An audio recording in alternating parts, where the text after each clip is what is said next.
Once upon a time, there was a bacterium named Bashful. One day, viruses invaded Bashful's house, infecting and killing Bashful. Oh no!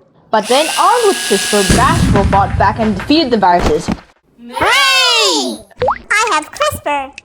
Well, have you heard of CRISPR Cas9? Scientists discovered that this system helps edit genes. Editing genes? How does that work? CRISPR Cas9 has two parts, guide RNA and Cas9 protein. Guide RNA combines tracer RNA and CRISPR RNA. It's designed by scientists. It carries a specific sequence that acts as a guide, directing the Cas9 proteins to their target genes. So, guide RNA is like a molecular GPS. What about Cas9 proteins?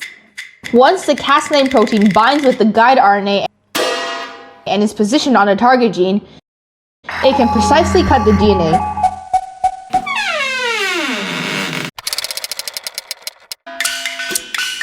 So, like scissors. But how does it actually edit the gene?